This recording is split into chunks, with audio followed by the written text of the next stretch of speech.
Hello, I am live right now. I hope everything is working, should be good. So today, everyone, welcome. I'll give everyone a minute to get the notification that it's live and all of that stuff. Today, I'm going to be doing a Q&A live stream and also making some potato soup. I made potato soup about a week ago on a live stream and it turned out really, really delicious. So I'm really excited to make it again. And I wanted to do a Q&A video or live stream because I like to do those like when I hit subscriber milestones. However, my channel has like completely stopped growing over the past like couple months. It's just like stagnated. It's been at 12.2K subscribers for like forever. So I was like, you know what? I'll just celebrate hitting 12,000. Celebrate that, and that'll be the Q&A stream. We'll do that. So while we do the Q&A live stream, I'm going to be making potato soup, and I'm going to start off with like the ingredients, and then while I'm doing the initial like preparations for the soup, what I will do is start off with the questions from Patreon, because I posted yesterday on my Patreon page saying if anyone wants to send questions for this live stream, go ahead and send them, put them in the comments. So I'm going to be taking a look at those first, and then I will take any questions from the live chat. So before I do that, though, I'm going to need to get the onion and some of the potatoes ready for the soup. So starting off with an onion here, I'm going to cut this really small and try not to cry. I'm going to try not to cry this time, guys. Cartridge Gamer's got a question. I will make sure to get to that one. And Crystal says, congrats on 12K. Thank you so much. I really appreciate that. Okay, great. So we're going to get this onion peeled. Once the onion part is done, I'm going to head over to the Patreon questions to get those answered. And it was fun. There's a few different questions about a variety of topics, so I'm excited to take a look at these. Let's see how this onion's looking. It smells so good. I wish it didn't hurt my eyes because the onion smells so good, guys. I love how they smell. I'm going to peel all the skin off of this. That's the hardest part of onions, is peeling the skin off. Let's get this all in the trash. Clean off this cutting board. Oh, hey, we've got some people here. Don't cry, I should put the goggles on, shouldn't I? Firebread says, so exciting. Thank you. My onion goggles. Sarah's here too. Hey guys, glad y'all made it. Yes, I'm gonna do the onion first. I've heard that running onion under cold water helps. I don't know if that's true, but I'm gonna give it a try once I get the skin off, because the skin is just like, the skin of this particular onion is difficult. I don't know why. This is just like a difficult onion. It smells good though. I don't know. It could be that this onion's a little older, so it's kind of sticky. This is a very sticky onion. That's okay. I'm going to run it underwater. 1 second, y'all.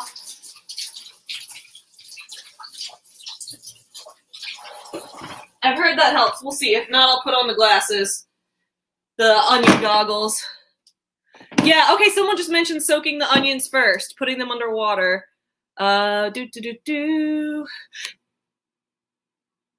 Yay! To bake the onion!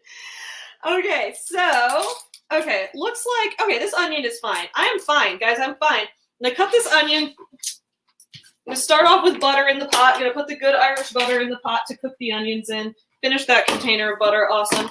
And then, y'all, I've got bacon here to put in the soup. I've got a bunch of potatoes. Today I actually do have sour cream, so I'm gonna thicken the soup with sour cream because it's really good when you do that, at least from what I've made in the past, so. Cutting the onion, gonna choppity chop. Oh, this part of the onion's a little stale looking. Let's just cut that off. All right. Onion, choppity chop. We've got the butter. Let's get that butter heating up. Heat up the stove. Awesome. Get like a spoon to cook that with. Joseph says onions don't care about your feelings. Oh my god, that is quote of the day right there. Quote of the day, onions don't care about your feelings. I love that so much. I love it. All right, cutting these up. Just chopping them. Okay, that should be good. I can separate them in the pot then. Getting those in there. All right, that was not too bad on my eyes. Hopefully it stays that way. I'm going to rinse off my hands.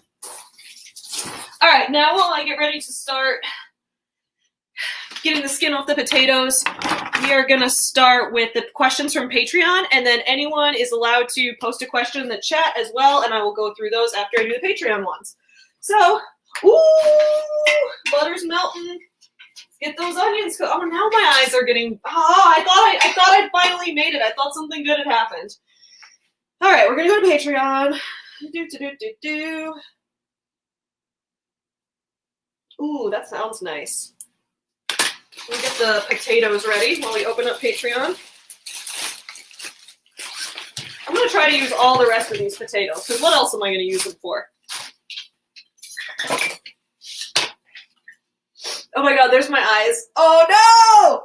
Guys, no! I thought I finally made it. It's not too bad though, we're fine.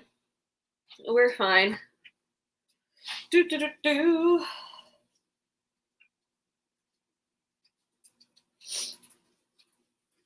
Okay, here we go.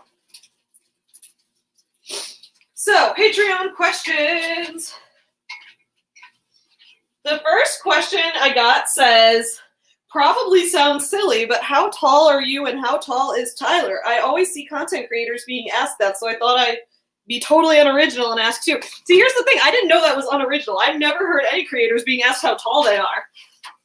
But I think that's a fun question because it's not, like, a lot of times when people ask me questions, they're really deep. Like, can you give me business advice? Or, like, tell me about the in-depth things about your writing process. But this one's just like, how tall are you? That's an easy question. I am 5'6", and Tyler is 5'11". I don't know what more there is to say than that. Height's not that complicated, other than I guess I have scoliosis. So if I ever got my spine fixed, I'd probably be taller. But my spine has two curves, so because it has two curves that balance each other out, I never needed to get surgery because they balance each other enough for that. So that was the first question. Oh, that Firebird's like, that's my question about how you are not a dork. I thought that was a fun one. Okay, so this next question is, how did you get started on YouTube? So I actually first made the account for my channel in 2017. And back then I made the account, well, I've always liked making videos. I like making like short films and things like that, especially around that time. And I've been making some movies with my friends and talking about starting up a web series or something. So I made one at that time, and I didn't know about YouTube, like that there were communities on YouTube at all. I just kind of like, I watched a lot of movie reviewers mostly. So I wanted to do movie reviews and to do book reviews and writing videos. And I didn't know that there was a booktuber and authortube community either, so I didn't know like how to connect with anyone. So I just like made the channel and started posting things, and like nobody saw it because I didn't know what I was doing. So I posted a few videos that like no one ever really saw, and then I continued to do that for a little while, and then I gave up for a little while because no one was seeing my videos, and like, I didn't really know what to do to fix that. And then it was actually RK. He and I become friends on Twitter. And he was like, if you want to do YouTube, because he had 200 subscribers on YouTube, and I was so jealous because I was like, I only have 40 subscribers on YouTube, and they're all from my video called Having Huge Boobs Sucks. And they all just wanted to see some titties. So, like, how can I get subscribers who care about what I'm saying? And he was like, you need to do the BookTube newbie tag. And I didn't know there were newbie tags or like communities or anything, so I did that, and then apparently people were searching that, so then I found like the YouTube book community, and I started making a bunch of book reviews, and then people started actually seeing them. It wasn't like a ton. The book community is very small, and people grow very slowly from what I've seen. So I was making a bunch of book reviews, then I like joined the author community, and I started doing writing blogs and things like that. Before I had started getting into the channel, around like 2016 or so, I had found there wasn't really an anti-MLM community yet. I guess there was a little bit of one on the subreddit, but I didn't know much about it. I just knew that like I hated pyramid schemes, and my hobby was like spending time reading about pyramid schemes, both because of the craft fair thing and also because of the time I went to a Smart Circle interview by mistake and was like super bitter about it. So I would read a bunch of stuff from that subreddit, and I really wanted to try making a show about exposing pyramid schemes. And this was like, there wasn't really much of an anti-MLM YouTube community at that time. I know I watched, I think I saw a few videos by like Kiki Chanel at that time, and I'd seen, I watched Genetically Modified Skeptic, which was fun because it's like, now his wife, you know, the anti-bot, she and I are really close friends. So that's kind of a fun story. But like, I would watch his channel, and I watched a lot of, I eventually found Monica's channel. I watched the Recovering Hunbot. So I watched like Illuminati, I think. So I watched a bunch of their channels, and I was really into all the exposés about these. And I was eventually like, wow, this is actually like, there's a place on YouTube for this, which is amazing because I've been wanting to rant about this forever. But because my original plan was like, I wanted to make a show where I went to Smart Circle interviews. Like I found them on Career Builder, and then I went to them undercover, I guess as like Ivy or someone. I'd go to them undercover and then ask them questions that would try to lead into exposing what the job really was and record it. And then I found that Illinois was a 2-party consent recording state, and I didn't want to get in legal trouble. So I postponed it for a while, and then I found that there was an anti-MLM community on YouTube, and I was like, oh, wow, you know what? I can make videos about this, and there are people who are interested in them. And I didn't even know, like, I always thought it'd be cool to collab with someone or something on it, but I didn't really know anyone in the community very well until I saw Monica comment on one of my videos, and I was like, oh my God, I watched you. You watch me? No way. And I thought that was so cool. And then I met the anti-bot on Twitter right as she was starting up her channel, and she's like, oh, Drew, who's Genetically Modified Skeptic, she's like, oh, we watch you all the time. And I was like, no way, I watch you guys. Like, so a bunch of us were all just fans of each other and didn't know it, and then we all started to do collaborations, and so that's kind of how it grew a little bit over time, but that's how my YouTube channel started. I know that that's a really long answer, but it's a big question. The next one I had was, it's just 2 parts. Did you always know you wanted to be a writer, and do you ever doubt your skills or that you will always be a writer? So as far as, hold on real quick, I gotta rinse these potatoes.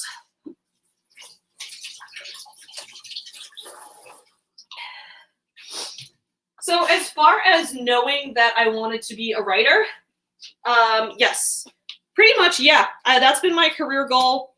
I talked about that, like, because you guys know I like toys a lot and stuff, but I got into toys more as an adult.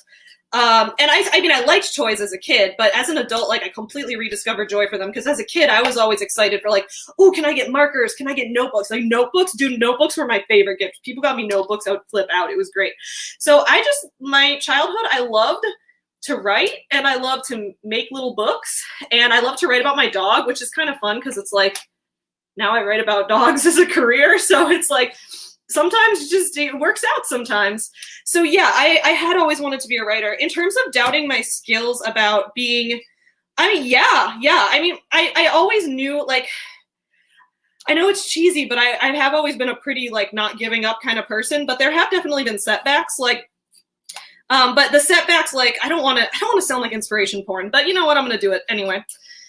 So like when I was in college, I will say, like, I loved my college experience. I was a very school-spirited person, but I will admit, if I know you from college and you're here, no offense, but I went to a very pretentious college. I went to a smart people college, like, and I had a good time. I loved everything about it, but it was competitive and it was fierce. And it was very academic. And I did start to doubt my skills when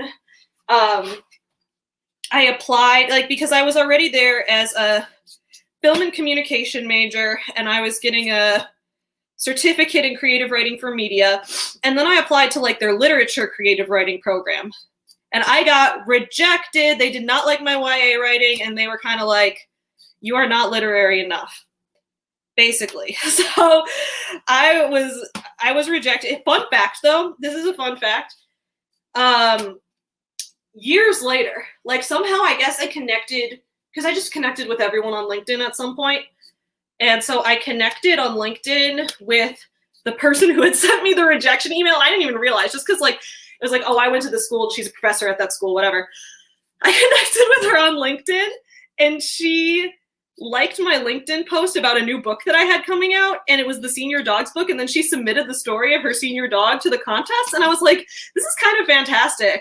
I just thought that was a fun story, because I'm like, wait, the person who rejected me for the creative writing major, now she's interested in my new book. So I feel like that's a story where it's like, just like things can work out. Not like she didn't like the one project I submitted, but she liked this project, and that's just kind of how life is going to go sometimes. But there were certain setbacks like that where I would get a little bit discouraged, especially because at the time, I was 20, 21 years old, and I was just kind of starting to get invested in what my career was going to look like and all of that. And I was like, oh man, I'm entering a very competitive field, and if I can't even make it into the program in my college, how will I ever compete with all the other authors in the world? And then when I started getting involved in like the actual author world and going to professional development events and conferences and stuff for it, it was more like, oh wow, this community of writers is really more collaborative than competitive. It really is. So that was a really nice thing to realize.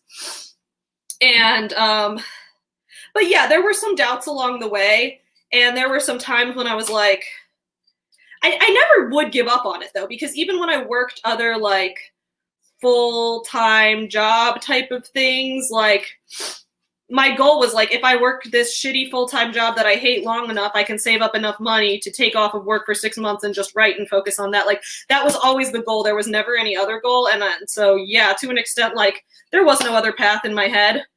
I also knew that I always wanted to be some type of filmmaker, and but I don't like the Hollywood world at all.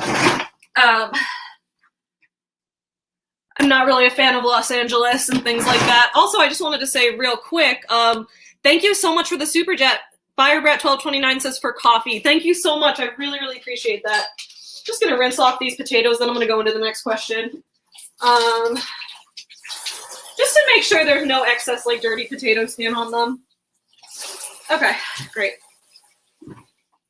Last time I made this soup, like last week, it was so good, guys. Like it was so good. And so let me go to the next question.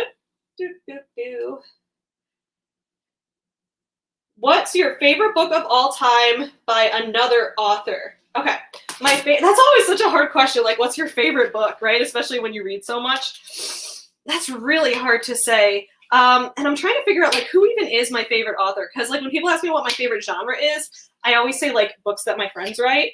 And I know that's not a genre because it's like, sometimes my friends write fantasy, sci-fi, romance, nonfiction, whatever, it's a variety of things. A book that holds a really special place in my heart, I will say, I don't know for sure if this is my favorite of all time, but this book is really special to me, and that's Turtles All the Way Down by John Green. I love that book so much. It's done so much for me in my life because, as I've been open about on this channel, I have OCD, and I don't often see OCD represented in books or movies or media in general in a way that is similar to how I've experienced it. And as a lot of people know, OCD can appear in a variety of ways, right? Like people, and as all mental illnesses can, there isn't just one way to be depressed or anxious or have OCD or things like that. And often the way we see OCD portrayed in media is, people being really clean, people needing everything to be organized. And as you guys probably know from how open I am about how disgusting as of a person I can be, I really don't care about things being clean. I thought for the longest time, like after learning symptoms of OCD, I would worry that I had it, but then I would hear like, oh, well, the people who have OCD want everything to be clean. They want everything to be organized. So that's not me. And I didn't get help for a while, despite the fact that I had intrusive thoughts and I had like physical compulsions to huge degrees that like it really hindered my everyday life. Eventually, I did decide to see a psychiatrist for it, and as you guys know, I have medication for it now, and I went to therapy for about a year, and it was great. But then when this book came out, I was like, oh, here we go. People talking about hoarding from OCD. Yes, hoarding. I do have that problem again. Y'all, that's why, this is what we were talking about this morning on me and RK's stream about how much I relate to Eli from Degrassi. He's the other character I really relate to. But anyway, Turtles All the Way Down. I was excited for this book because I had really liked John Green as an author, and I liked his books that were, that were less about the romance. Like, I had read Paper Towns and stuff, and I was like, this is okay. But I read An Abundance of Catherines, which was that book was just so quirky. It was so weird. And I loved it. Like, I was obsessed with that book. So when I heard about Turtles All the Way Down, which sounded like it had the same level of weirdness, but it was also from an Owen Voices perspective, representing a character who has OCD, I was very excited. And when I read this book, it was like the first example I'd seen of a character with OCD that mirrored the type that I have. Like, there were parts in it where she would be like, in a swamp in Indianapolis, like waiting beneath an underpass, and her friend would be like, okay, we are like going through the grossest shit right now and you have OCD, so like, how are you grossed out by like the sounds of people digesting food in the cafeteria that aren't even audible, but like you're not disgusted by walking through literal sewage? And she's like, it's not logical, it's just OCD is random. And I was like, dude, I feel that so hard. Like people could be like, you know, how could you have OCD? Your kitchen is disgusting. You let mold grow and things. And like, no, dude, that doesn't disgust me. But other really random things disgust me. And it's so random to a point where I'm like, I feel bad being disgusted by this because it's all just like, I feel like I'm going to make people feel bad or something because I'm disgusted by so much. But then I'm not disgusted by things that are objectively disgusting, if that makes sense. But anyway, that was kind of the first book that I had seen portray it in a way that was similar to my own life experience. And it made me feel like, okay, there are other people who experience it this way, even to the point where we can see it in the book now. Y'all, I'm putting the chopped up potatoes in the pot. We're going to let them soften a whole lot in here, because last time they softened, I didn't have to use any food processor or nothing. It was so good, which I love, because as you guys know, I can't reach the food processor. I'm going to turn the heat up in here and start stirring this a little more. And then I'm going to get this last potato cut. Then I'm going to chop up the bacon, put the bacon in there, and then put in the stock and the heavy cream and bring that up to a boil. Okay, so that was my question about, Savannah's here. Hey, Savannah. I'm glad you made it. OCD crew. Yes, Argyle Dinosaur. Every day I'm convinced that me and Argyle Dinosaur are the same exact person more and more, because it's like, dude, An Abundance of Catherine's fucking slaps. That is one of the greatest books I've ever read in my life. Like, it does not get enough credit. People are always ranking it as like the worst John Green book, and I'm like, it's objectively the best, guys. Objectively. I'm just kidding. There's no such thing as an objectively best book. The next question, what's your favorite book or story that you've written? Okay. That's hard. I've tried to rank my books in the past. Actually, I have ranked them. My favorite is 90s Kids, which is coming out this June. This book is just so much me. Like, if you've known me in real life, if you've met me for half a second, this book is basically lesbian Back to the Future. So it's like, oh, like, obviously, lesbian Back to the Future with a bunch of 80s and 90s references and stuff. So it's like, anyone who knows me is going to be like, oh my God, Savvy really wrote this, didn't she? So, yeah, 90s Kids is my favorite. It's coming out this June with a small press.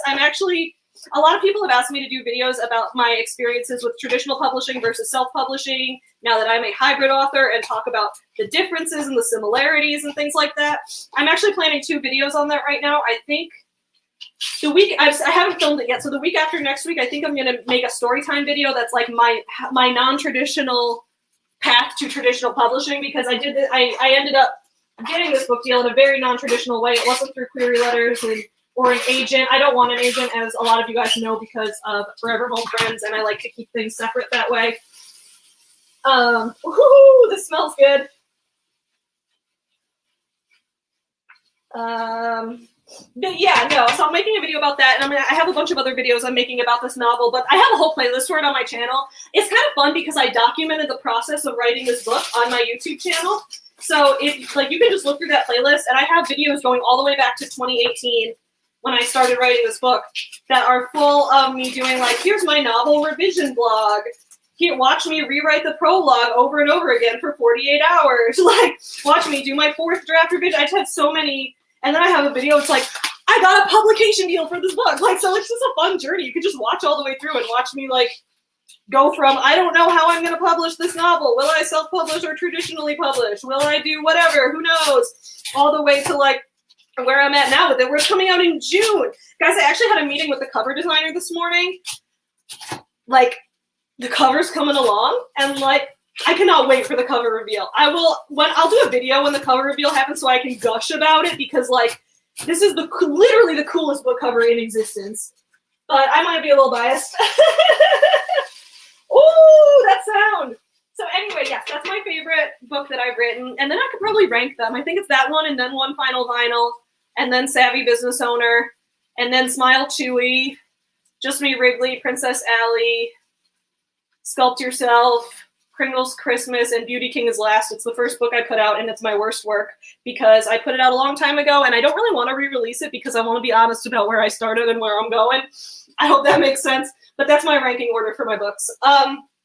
Let's see. How do you feel about the Oxford comma? I love this question. Here's what's funny, guys. I like that people call it an Oxford comma, because the Oxford English, or the Oxford English Dictionary, the Oxford style, I guess, doesn't even always require it. So that's kind of funny. But, you know, for those of you who are not grammar nerds, this is also known as the serial comma. It's basically when you have a series of items and you, people want to know, okay, you're listing a bunch of things. Do you put a comma before the word and or not? That's the question, right? There's no correct or incorrect way. It depends on, like, if you're writing for a specific publication or journal, depends on the style guide of that. It depends on the, putting in the chicken stock right now. Gonna bring this up to a boil and let the potatoes get squishy in it. Woo. So yeah, it depends on the style of the publication itself. And so it's hard to know, right? I will say, I personally am a huge fan of the Oxford comma, serial comma, whatever you want to call it. Not only am I a fan, I think it's necessary. And for example, AP Style, which is Associated Press, which is for journalism, will tell you that the serial comma is not necessary. And the reason is that, like, journals and magazines and newspapers, they're like, we have to save space, we can't do extra typesetting. And it's like, okay, but you also put a space on each side of the M dash, so I don't believe you. However, yes, there's an example. I want to cite my source. I forget what book it's from, though. But there's an example where it's like, the reason that serial commas are necessary is that, here's a sentence you could have, like, I went to the party with the strippers, JFK, and Stalin. And if you don't put a comma before and, it looks like you're saying that JFK and Stalin are the strippers, right? So it can change the meaning of your sentence. So that's how I feel about that. The next question on Patreon is, what is your most controversial opinion? I have a ton of those, guys.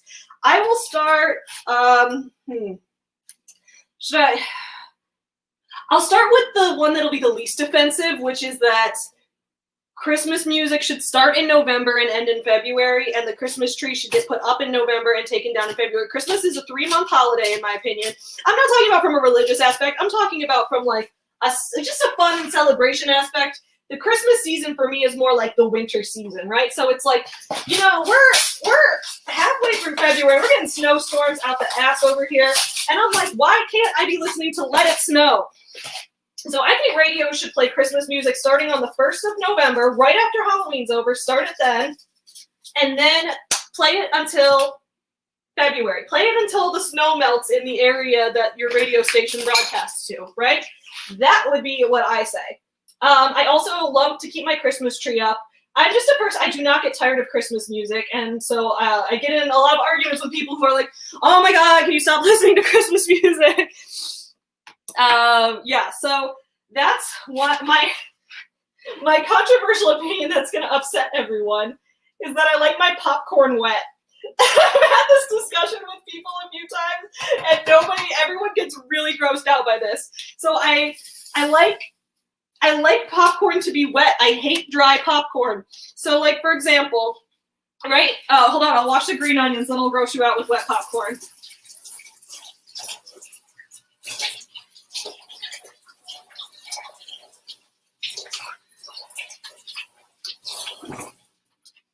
Okay, so y'all, I love wet popcorn because I think it's because I'm one of those people that I always love to go to the movie theater and I would always drown it in the movie theater butter. Like, people will say, like, oh, it's synthetic, It's not real butter.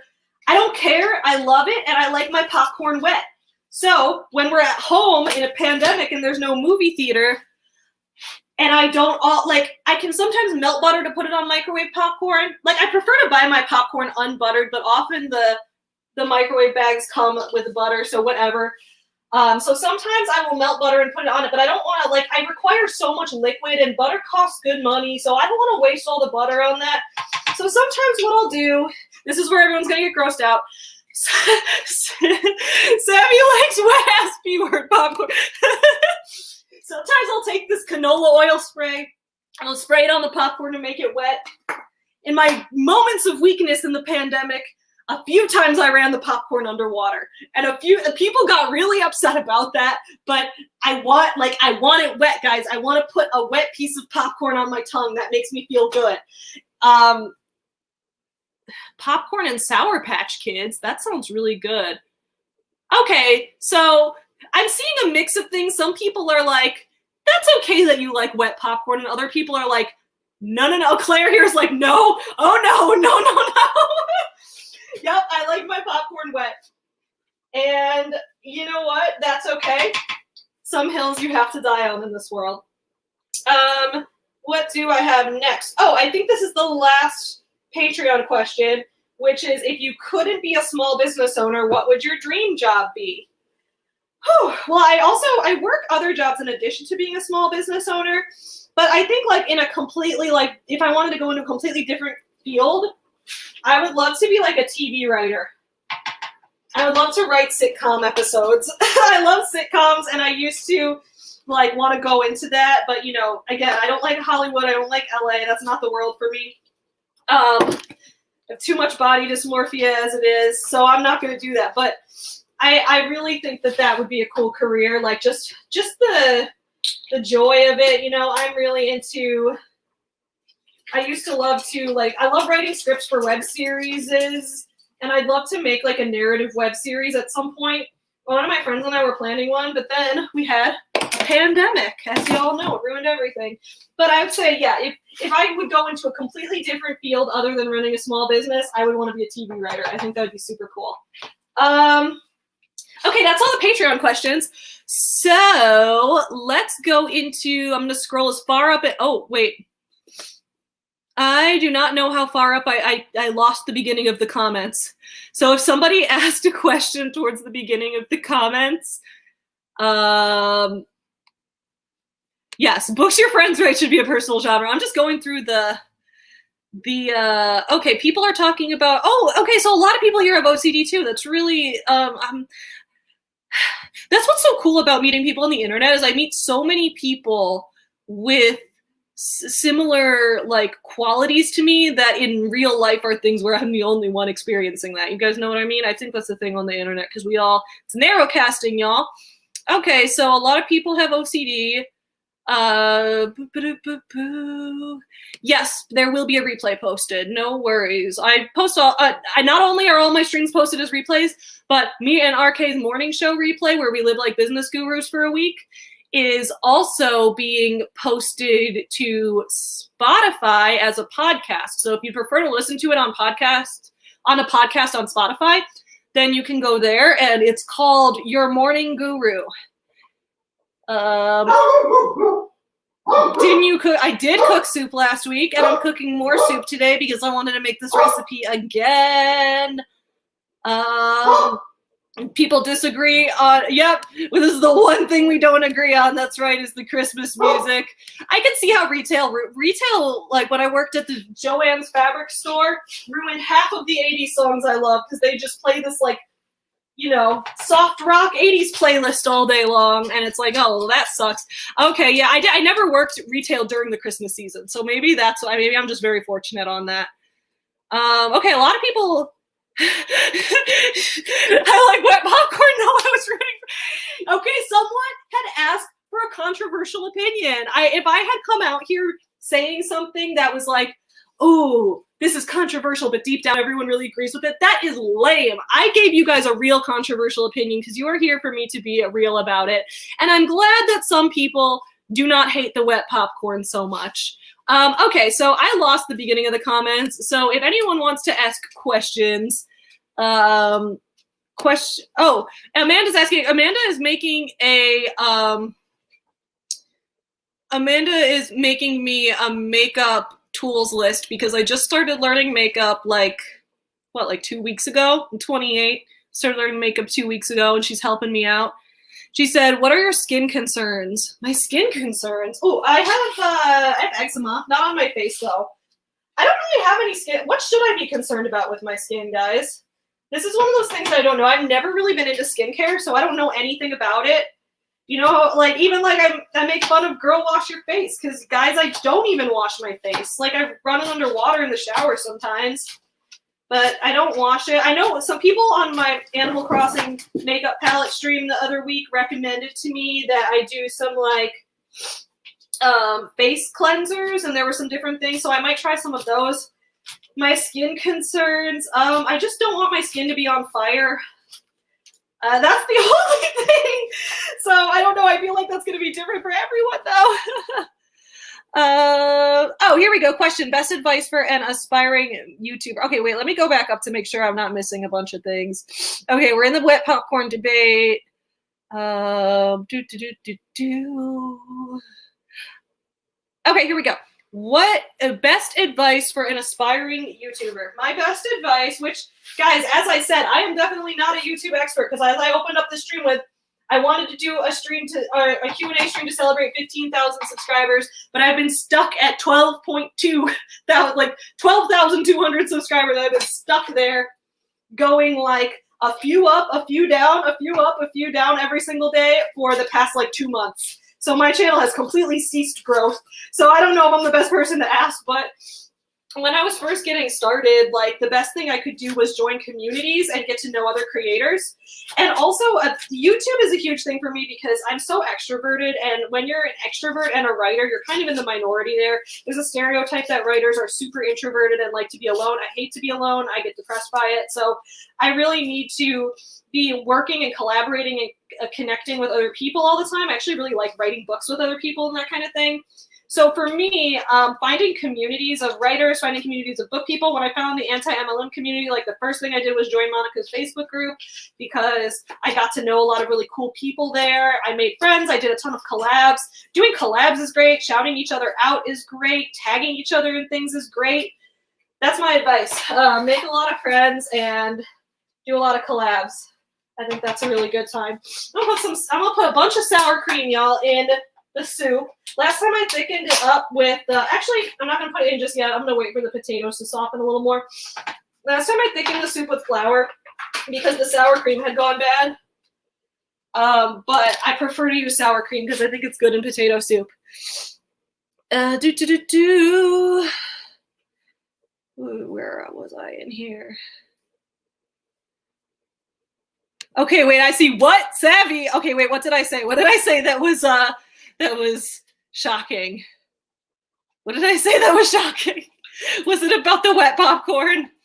Oh, you were saying what? Because you were like, why are you so down on your channel? You're doing amazing. Oh, thank you. Okay, that was actually really nice. Thank you so much. Actually, Savannah Marie was one of the other first YouTubers that I watched. Like when I was first finding anti-MLM videos, I watched her videos. So it's cool that like this, I think it's so cool when I get to know people that I was previously exclusively a fan of. Like I would just watch them, and now it's like, now we know each other. Like that's wild. What other world can you do that in? That's so cool. That's a small business thing, y'all. That's why I love this world. Oh, Cheryl, I'll check your email. Sorry. See, Andrew's like, thank you. My pet peeve when people give unpopular opinions that aren't really unpopular. Exactly, because people, it's like when you're at a job interview and they say, what's your greatest weakness? And you're like, I'm too organized and it slows me down and gets in my way. It's like, you're trying to make it sound like you're perfect. Like, When at job interviews, when they asked me my greatest weakness, I was like, I'm a millennial who barely knows how to use the computer. But I don't think that helped me with jobs. Oh, Cartridge Gamer says, I was thinking of starting a business and was wondering if there was paperwork I need to fill out to make it official. It depends on the type of business. I registered my company as an LLC which was pretty simple. I just had to fill out some paperwork. I don't know. Oh, yeah, wait, no, I do know. You're in Chicago, like with me. Okay, great, yeah. So go on to, just Google Illinois, set up an LLC. The registration fee is, when I did it at least, is $250. And then go onto the IRS website to set up an EIN, which is an employee identification number, I think, for yourself. And then from there, I went to the bank and set up a business account. That was about all there was to it. However, some businesses you can run as a sole proprietorship. And in that case, you don't need to register a lot of paperwork. All you really need to do is, like, it's just tax time. I think you can just do it all under your regular bank account. And then, I mean, talk to an accountant, because I work with an accountant on all of this because I don't want to mess up on my taxes at all. So I would say talk to an accountant. But if you're doing it all by yourself and you're just providing like a service to people or something, I would say you can register as a sole proprietorship, and that'll make it a lot easier on your taxes, I think. Anyway, let's see. Am I near or farsighted? Nearsighted. The glasses are exclusively for distance things. This is actually funny. My vision up close is so good, to the point where, like, when I wake, like, Tyler's vision's bad regardless. So, like, when he wakes up in the morning, if he doesn't put on his glasses, he can't see anything. So his first thought is, like, I need to put on my glasses. When I wake up in the morning, I can see everything within that room. So, like, sometimes I just forget to put them on, and then I'll be at the store later, and I'll be like, oh my God, I cannot see anything. And then I would end up, like, going to the Cubs game and be like, oh my God, I forgot my glasses. Now I can't see the fucking game, right? Like, that would happen to me. So yes, my near vision is almost perfect. It's the distance. They're only for distance. Questionable hag energy. You're gonna send me charcoal face soap? That sounds awesome. Yes, I love chocolate drizzled popcorn. I love all of these.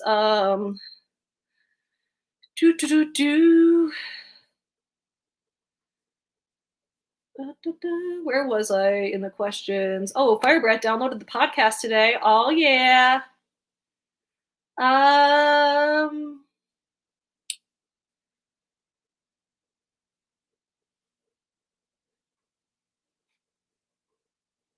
Sorry, I'm just trying to find where the questions were. Oh, Crystal wants to know, is Savvy your real legal name or your author name? That's a hard question. So my legal name is technically Savannah Inez, but I consider that, like, I've been called Savvy since I was, like, exclusively called Savvy since I was a baby, like, from the very beginning. I've never responded to anything else, really. And so, and also that name, like, I've considered using my legal name as a pen name, because Savannah Inez would just be, like, a beautiful romance writer name. And I think it's funny if you do, like, because normally you have your legal name and then your writer name is the fake one, but I think it'd be fun to flip it, right? And have it the other way around. However, I kind of consider that to be somewhat of a dead name. I don't know if that's, I'm not going to get into it right now, but yeah, that's not on all my paperwork just yet. Oh, my makeup looks good. Thank you. I appreciate it. Thank you so much. Oh, you guys, thank you. Thank you. I put on the Tom Nook palette today to react to Classically Abby because Tom Nook is a capitalist. Where were we in the questions? What? I did not skip any of you. Did not ask any questions on Patreon, RK. I did not ask. You did not ask questions on Patreon. If you did, they didn't show up when I looked at the Patreon page. I did not dupe or bamboozle anyone. Thank you. Karasu, how do I say that? Says, what bookkeeping advice do you have for small business owners? I'm autistic and math is one of my biggest struggles. So my best bookkeeping advice, I love using Google spreadsheets. And I know that's really basic, but, like, I'm actually in the workbook that I'm finishing up right now. I have a page where I have, like, a chart with examples of what my spreadsheets look like that I'm laying out that people can try filling out and see if that system works for them. But it's pretty simple. I have my business, I have a spreadsheet, and I have a tab at, like, I made, like, a 2020 spreadsheet, for example. I have a tab at the bottom that's, like, business expenses, and then I have a tab that's, like, business income. And the expenses one, you log every single expense. So it's, like, anything that you spend related to your business. Now, like, don't game the system. Don't be like, oh, I used the internet for my business. but I also use the internet 90% of the time to play video games, so I'm still going to log my internet bill as a business expense. Like, don't do that. I don't know, maybe you can, but like I'm afraid of getting audited with that. So I didn't do that. But other than that kind of thing, like log all your business expenses, whether that's like things you, like if you pay for any ads, if you bought material, like I buy a lot of materials to set up for photo shoots with the plushies to do promotional graphics. So like log it all there. And then on log, like I always log like the date that the sale happened, what was bought, how much the customer paid, how much of that was sales tax, and then I keep like, I do like a sum function in, I'll have like a, you know, a bar in the spreadsheet that's like, I'll do a sum function in there to add up certain cells. And so I always add up the sales tax, and then at the end of the year, or I guess the beginning of the following year, I talk to my accountant and we get the sales tax filed for the previous year. So we do that. And yeah, but mine was a little complicated because I also give 10% of the profit from each sale to the animal shelter. I don't give 10% of net profits to the animal shelter because, you know, in certain years, if I'm, you know, paying a lot to expand the business or like buy a bulk thing or pay for a new event or something, I might end up revenue negative for the year. And then I wouldn't want to give nothing to the shelter for the year. So what I do is I have a math system where I calculate how much of the expenses were from that purchase. So like if someone bought a book and a plushie, the book cost me $4 to get printed and shipped to me individually, right? And the plushie cost $10 to get made. So if they bought that, I would subtract that cost, and then I would do like 10% of that on the thing, and then I keep it's all about the sum function, you guys. It's all about the sum function. But again, I'm going to show this in the workbook too. So that's my best bookkeeping advice. Unpopular opinion, pineapples don't belong on pizza. Sure, Jan. I mean, I don't like pineapples on pizza, but that's not unpopular. That's pretty split. Like, I feel like the world's pretty half and half on that. I like pineapples and I like pizza, but not together. Pineapple on pizza's great. Oh, Tyler likes pineapple on pizza. Okay. Okay, it's okay. I'm Gen Z who barely knows how to use a computer. I have gotten better at technology since I started doing YouTube. Now I feel like I could take on the world. A questionable hag energy says, if you think you could get sued, definitely do an LLC. You can be a sole owner with LLC for tax purposes. Yes, that is true. That's true in Illinois too. Yes, you can. Like I am the only owner of Forever Home Friends, and like all of my quote employees are on contract, so they're contractors and not technically employees. So I could be running it as a sole proprietorship, but the LLC is helpful that like if anything happens or you go bankrupt, like nothing, only the business is on the line. None of your personal assets are. Wait, where was I? So now we got the pineapple on pizza debate going over here.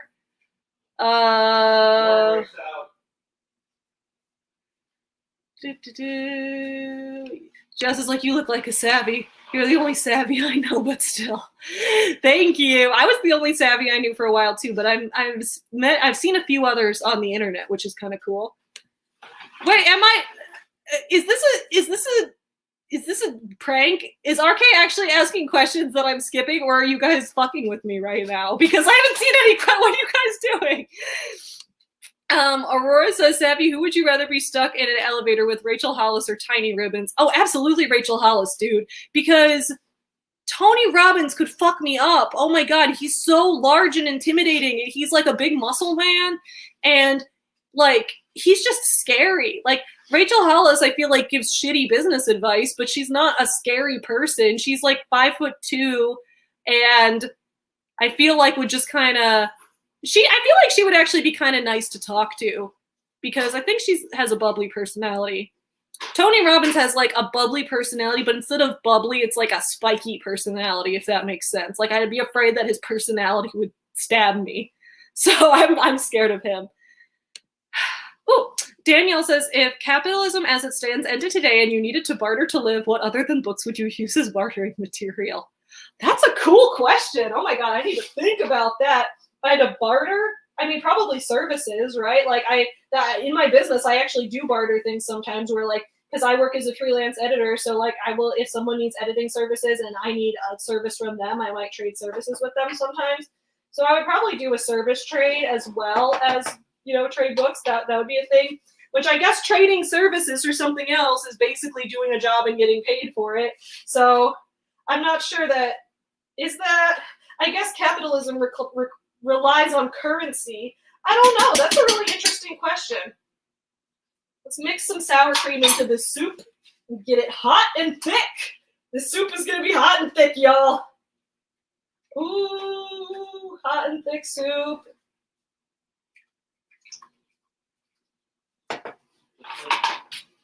Oh!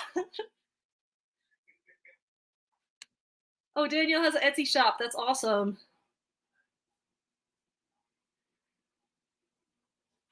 Argyle Dinosaur says, I just got attacked by the feels, so I'll catch y'all in the next one. I can't wait to catch you again. Does Chewy wants to eat everything, y'all. Fresh books. Okay, cool. I like that people are sharing their recommendations because I just use Google Sheets, but I know that there's a lot of different services. All right, we're arguing about pineapple on pizza. Pineapple on pizza everywhere. Wait, maybe I'm not seeing some comments because everyone's saying hi to Fox and Compass, but I don't see her here. Oh, wait, no, I'm literally on her comment right now. I just didn't see the name on it because it was highlighted. Oh, my God. And I just said I knew how to use a computer a second ago. Fox and Compass, I'm glad you're here. I like your channel, too. I've just found it recently. Oh, and I'm shouting out your channel on tomorrow morning's video. I'm doing a video premiere tomorrow morning about the dude who said that the anti-MLM world is misogynistic. Like, what? So anyway, I'm going to destroy this bro with facts and logic. I'm going to channel my inner Ben Shapiro on him. Danielle says, my personal unpopular opinion is I think onions are absolutely repulsive in any form. Same with cilantro, but that's a genetic mutation I have. I sometimes wonder if I have that genetic mutation with like broccoli, because I've heard you can have it with broccoli. And like everyone I know likes broccoli, but it's like, it makes me want to gag. I cannot eat it like ever. Oh, okay. I'm glad you guys are messing with me. Oh yeah, no, is that an unpopular opinion? I thought everyone knew SpongeBob was asexual. Is that unpopular, guys? SpongeBob is asexual confirmed, right? Like, SpongeBob is an ace icon. At least that's what I thought. How do sea sponges reproduce? Sea sponges reproduce asexually, yeah. But yeah, I thought that SpongeBob also canonically was asexual as a character, you know, even as a fictional character. Yeah, that didn't. Well, no. When the whole thing came out about that, when the whole SpongeBob gay was trending on Twitter, the creator had already died at that point. But yeah, I think Squidward's the gay one and SpongeBob is asexual. Anyway, we're talking about Wait, Tony Robbins went to your high school. That's hilarious, dude. Oh my God. I don't want to put too much sour cream in it, but I want to thicken it a little more. But I think it could use a little more sour cream. Sour cream and potato soup is great. Then I'm going to put these green onions and the bacon into the soup and cook that in there. And then maybe add some more seasoning at the end. All right. Chewy, did I drop bacon that you're eating on the floor? That's cute. You're a cute puppy.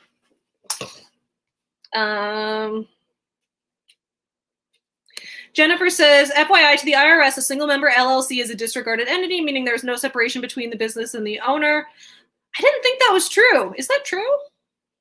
Maybe I need to talk to the IRS, y'all. I didn't think that was true. Does it vary? Maybe it varies by state. I don't know.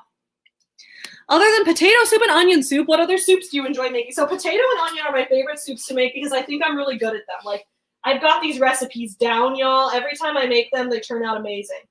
And as you guys know from watching me cook eggs and bacon and watching me, you guys remember when I set the pot holder on fire the other week? You guys know. I burned it. You guys know from watching me do all this shit that I'm not always good at cooking everything. Sometimes I have some struggles. So I really think I'm good at onion and potato soup specifically. Yeah, I'm still gonna put I'm gonna put some flour in the soup. I don't know where I put the flour, so maybe not. I like to make tomato soup. I think tomato soup is really good. Put that on simmer. I'm gonna put some more spices in it, like salt and pepper and garlic and all of that. So I really like making tomato soup. I've tried making mushroom soup before because I love the taste of mushroom soup, but I'm not that good at cooking it. I'm not that good at making mushroom soup itself. Oh, I made butternut squash soup once. That was really good. I really enjoyed that. Butternut squash soup is so good. I didn't like having to slice up a whole butternut squash, though. That was really annoying because those things are hard to slice. Oh, yeah, soup. Maybe I will put a little flour in it. I want it to be a little thicker.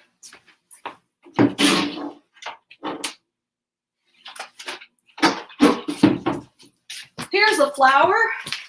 All right, where else am I at?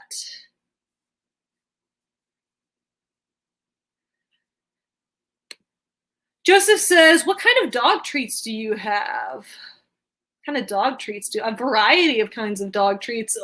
We like to give Chewy we like to give him little treat toys because he loves to play with food snack toys. So we love giving him like little plastic toys that you stick a treat inside of.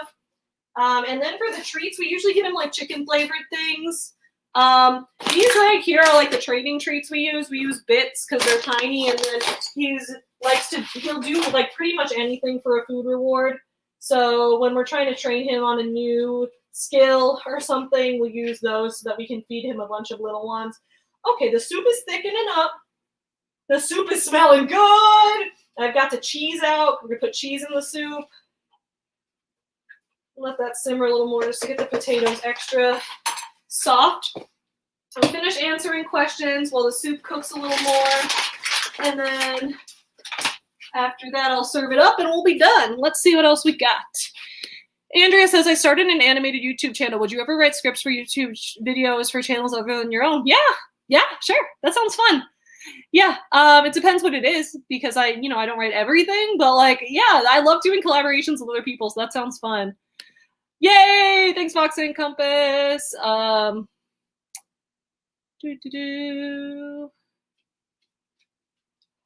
Okay, so I love cilantro, but broccoli and Brussels sprouts, I don't know if I've had lima beans, but broccoli and Brussels sprouts both make me want to gag. They're so gross.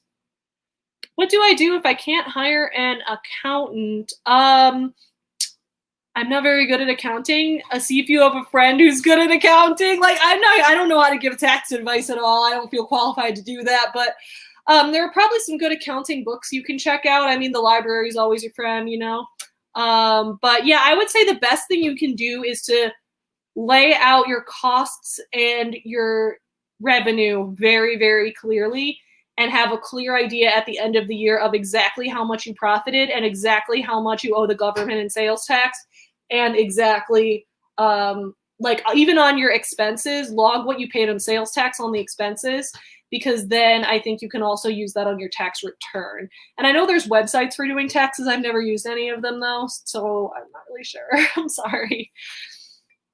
Cilantro equals soap. Wait, what? Some people interpret the taste of cilantro as tasting like soap. Yeah, I know. We were talking about the genetic mutation, dude. I know. I'm saying that's why that would explain the comment. Cilantro equals soap. Oh, yeah, I know. You didn't need to explain it. I was just reading the comment. No, I was saying what to a different comment. See, you're over there. You can't see what I'm doing. Questionable Haggard. Oh, an indie games. Oh, yeah, your husband's an indie game developer. We talked about that on Discord. Dude, I think that's awesome. Would I rather give up carbs or bad movies? Definitely carbs. I cannot give. Well, okay, that's true. But to be fair, when I drink so much beer when I watch bad movies.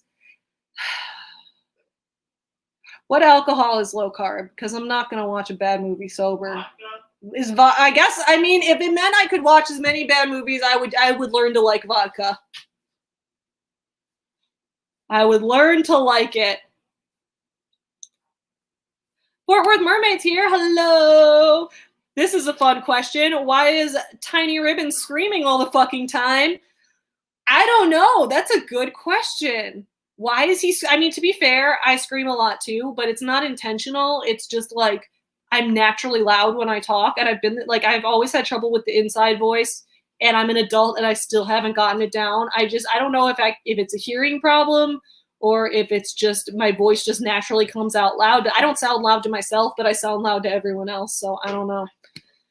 Jess says, I have a question on the markers you use on those white shoes. No, they're just Sharpies, dude. I probably should get some fabric markers, and somebody recommended some to me that I'm probably going to check out because I would love to. Like, Sharpies are not ideal for canvas, right? That's not what they're made for. But I still like using Sharpies on them because, you know, it's inexpensive and just get a ton of different colors, and they're just for a hobby. So yeah, it's Sharpies that I just use.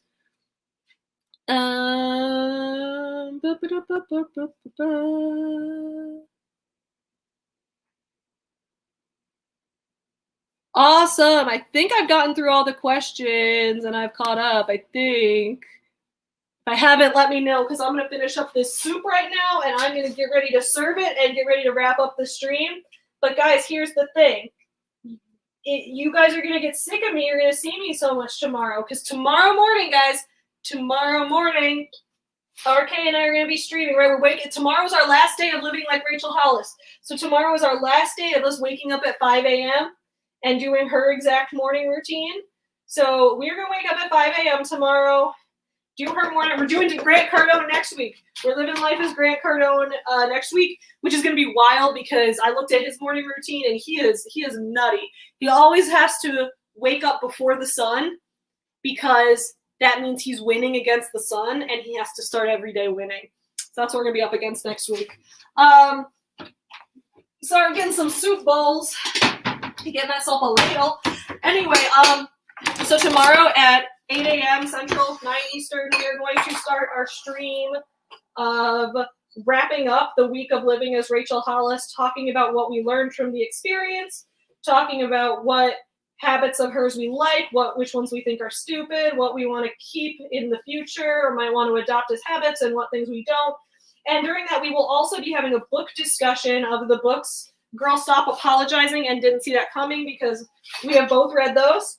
So we're going to be having a book discussion during that stream, and so it'll be a really fun stream. And then after that, I am going to be doing my Friday premiere where I do the premiere of the video responding to the is anti-MLM, misogynistic, that whole stupid ass thing. I'm going to be responding to that. It's going to be long because I'm going into all my debate lord rhetoric and all that shit because I wanted to do a deep response. So we're going to do a premiere of that, and then that'll be Friday, everybody. So if you want to hang out with me all of Friday, you are in luck. If you don't want to hang out with me all of Friday, then just find a different channel for tomorrow. Sunrise is 6:36, so we can sleep at... No, dude, Grant wakes up at 6 because he's got to wake up at 6 so he can do his workout, and then at 6:37, he spends like a minute with his kids, and then he gets dressed, and then at 7, he sends his kids to school, and at 7:02, he begins his social media. He spends literally 2 minutes with his kids in the morning. It's blocked out. He's such an attentive father. Oh my goodness. Well, Tony Robbins sleeps till 7. He doesn't go to sleep until 4 a.m. But we don't have to do their night routines, just their morning routines. So get on, Tony Robbins. Put the rest of this. Guys, I love when I package it up because I get to emphasize how much I don't use Tupperware. Tupperware is MLM. Tupperware is a pyramid scheme. I do not use Tupperware. I use storage containers. Generic plastic storage containers. Not generic. They're like Ziploc brand and stuff. Oh, wait. Since I made the spoon, I'm going to take the soup spoon. Tyler can have a regular spoon. Cat Benson's like, hey, glad you made it. He probably flips the sun off every morning. He literally says, I beat the sun up. So I made a graphic of one of our thumbnails is Grant Cardone punching the sun so he can beat the sun up. But yeah, so that's what we're going to be doing next week. But tomorrow morning we're going to have a stream reviewing those books in addition to wrapping up our week living as Rachel and all of that, and we'll start talking about what we're going to do next week. It's also the first episode is available as a podcast. If you want to listen on Spotify, you can go ahead and do that. But tomorrow I will be all over YouTube having a good time. So I'll see you guys tomorrow morning. In the meantime, y'all, do not forget to support small businesses. Thanks for coming for the Q&A. I'm going to do another cooking stream next week as well. The topic for that one I'm not sure on, but I think it's going to be talking about, I'm going to talk about, I think, the pro eating disorder community and multi-level marketing cult parallels, because I don't want to do like an edited video on that because I don't have like sources. I'm just going to like share my own experience and just ramble. So I'm going to do it as a live stream. Anyway, I'm going to do another cooking stream next week. Will I make soup again? Maybe. Will I make eggs and bacon? Maybe. Will I make anything more complicated than that? Probably not. I don't know what I'm doing. But anyway, I'll see you then. In the meantime, don't forget to support small businesses. See you tomorrow morning. Have a great evening. Bye, friends.